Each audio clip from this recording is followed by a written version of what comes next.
Exodus chapter 21, verse 12.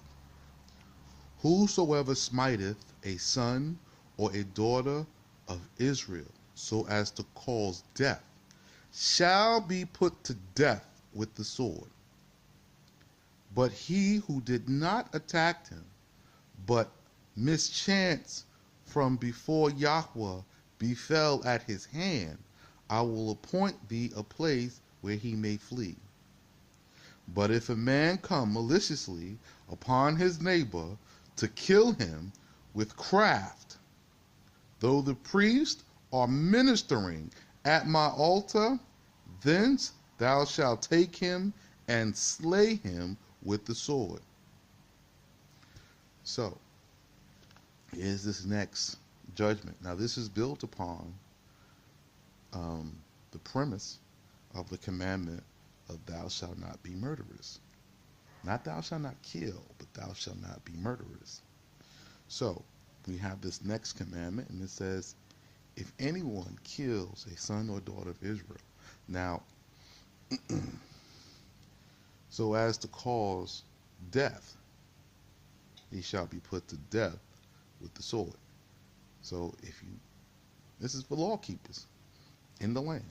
So if you kill one of us, the sword, you have to be killed.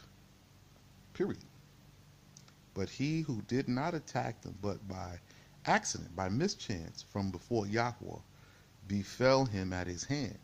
So you can been out cutting wood and the axe head flew off, and sometimes Yahweh will, this is his doing. So he gets somebody maybe doing something, and this is how he ties stuff together, because he sees all and he knows all, and he'll tie someone who did something else to this person to cause this whole mischief. So maybe one's a Baal worshiper.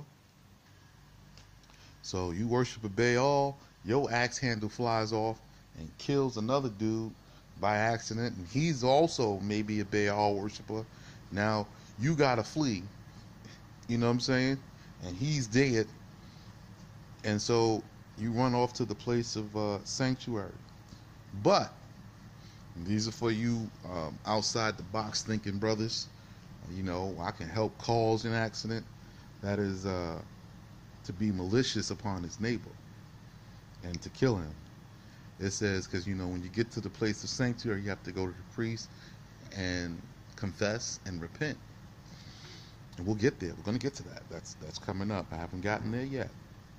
Then it says, take that person from the altar. Go get him from the altar. Take him from there and kill him. So they're going to be an investigation done.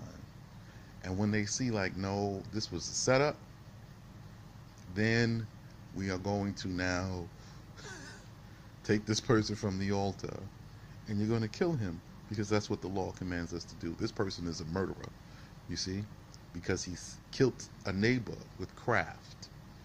You know what I'm saying? That's a no-no.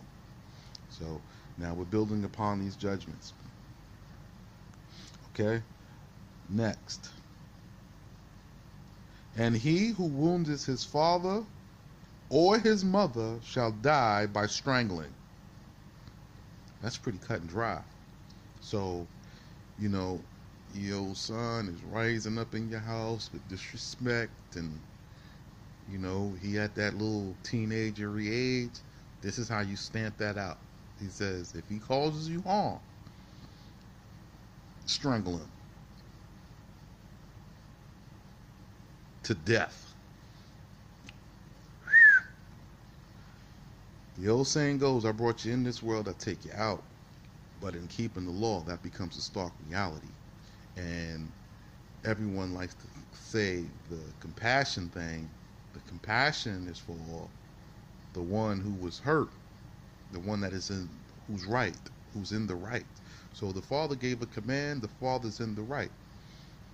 He asked him to do something. He commanded him to do something. If he doesn't do it, he raises up, man, I'm tired of you, and this, that, and the third, and then he's going to push his father on the ground or whatever.